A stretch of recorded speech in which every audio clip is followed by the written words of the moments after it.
એક ખૂબ જ ગરીબ માણસ હતો. લગ્નને લગભગ 3 વર્ષ જેવું થયું હશે. તેના ઘરે દીકરીનો જન્મ થયો. તે માણસ ખૂબ જ ખુશ થઈ ગયો. ઘરનું ગુજરાન તે નોકરી કરતો તેમાંથી જ ચલાવતો હતો. દીકરીના જન્મ પછી પણ તેને ભણાવવા માટે ફી વગેરેનો બધો જ ખર્ચો તે માંડ માંડ ભોગવી શકતો. પરંતુ તેના મન તેની દીકરી જાણે રાજકુમારી હોય એમ દીકરી જે પણ કાંઈ માંગે તે લઈ આવવાની પૂરેપૂરી કોશિશ કરતો હતો.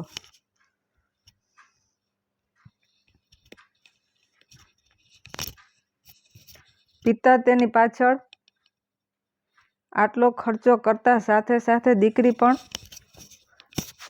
આટલી જ હોશિયાર. ધીમે ધીમે આગળ ભણવાનું ચાલુ થઈ ગયું અને ઉચ્ચતર શાળામાં પણ તેનો પ્રવેશ થઈ ગયો.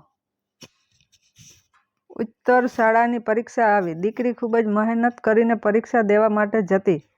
તેના બધા પેપરો પૂરા થઈ ગયા અને પરીક્ષા તેની ખૂબ જ સફળ ગઈ.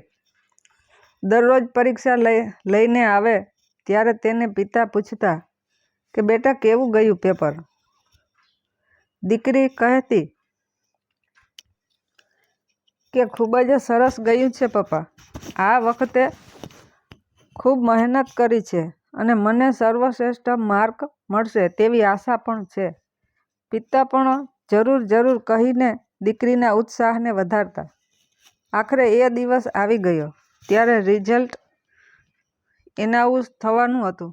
દીકરીના તો જાણે પહેલાથી જ રિઝલ્ટની ખબર હોય તે રીતે તેના ચહેરા પર કોઈ જ પ્રકારનો ટેન્શન ન હતું.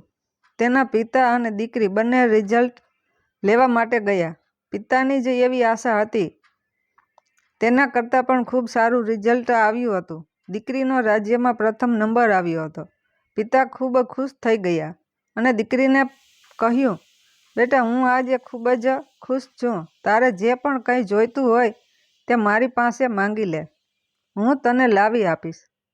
દીકરીએ કહ્યું પપ્પા મને યાદ છે એક વખત આપણે બજારમાં ગયા હતા ત્યારે મેં પેલો ડ્રેસ તમને બતાવ્યો હતો.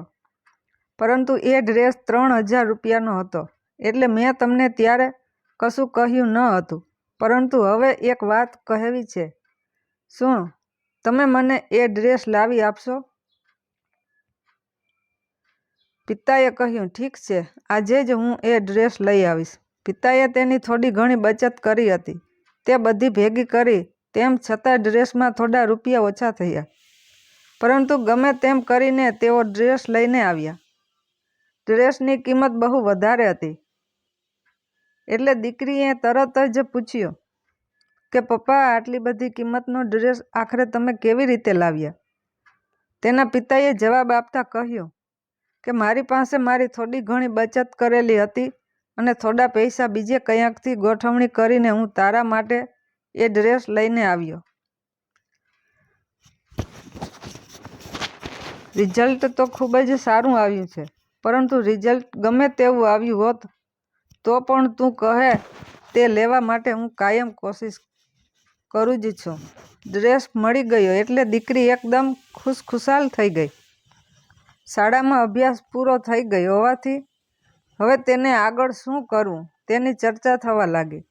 તેને ડૉક્ટર બનવાની ઈચ્છા હતી પરંતુ આ ભણતર માટે ફી ખૂબ જ ઊંચી ચૂકવી પડે તેમ હતી. તેમ છતાં પેટે પાટા બાંધીને પણ તેના પિતાએ ફી ભરી અને દીકરીને ડૉક્ટર બનાવવા માટેનો નિર્ણય લઈ લીધો. દીકરીના ડૉક્ટરનો અભ્યાસ સારો એવો ચાલી રહ્યો હતો. હવે એનું છેલ્લું વર્ષ એક જ બાકી હતું. પરંતુ આ વખતે તેની ફી કોઈ કાળે ભરી શકાય તેમ ન હતી.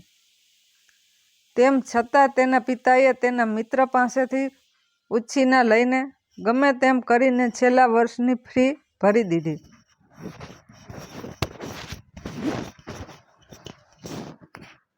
ફીની રકમ બહુ મોટી હતી એટલે ઘરમાં પત્ની પણ કહેવા માંડી કે હવે તમે જરા તમારું પણ વિચારજો. આટલા બધા પૈસા ક્યાંથી લાવો છો? એટલે પત્નીને કહ્યું કે મેં મારા મિત્ર પાસેથી લીધા છે. દીકરી ડૉક્ટર બની જાય તે આપણું સપનું છે. પૈસા તો ફરી પાછા હું કમાઈ લઈશ. અને હા, આ મિત્ર પાસેથી ઉછીના લીધાની વાત દીકરીને ન થવી જોઈએ, કારણ કે હું જરા પણ ઈચ્છતો નથી કે તેને આ વાતની જાણ થાય અને એ દુઃખી થાય. દીકરી ઘરનું છેલ્લું વર્ષ પૂરું થઈ ગયું. પરીક્ષા પણ અપાઈ ગઈ. પરિણામનો દિવસ હતો. પિતાને આશા હતી કે દીકરી ઘરમાં ડૉક્ટર બનીને આવશે, પરંતુ દીકરીની જગ્યાએ એક ફોન આવ્યો, જેમાં જણાવવામાં આવ્યું કે તેની દીકરીએ કોઈ કારણોસર આપઘાત કરી લીધો છે. ફોનમાં શું જવાબ દેવો તે કંઈ ભાન ન રહ્યું. તેના પિતા ત્યાં ને ત્યાં બેભાન થઈ ગયા. ખબર પડી કે દીકરીને પ્રેમમાં દગો મળ્યો, એટલે તેને આપઘાત કરી લીધો. હવે આમાં કોણ મર્યું? શું એ છોકરીના પ્રેમ આગળ એમના પિતાના પ્રેમનું કાંઈ મૂલ્ય જ નથી?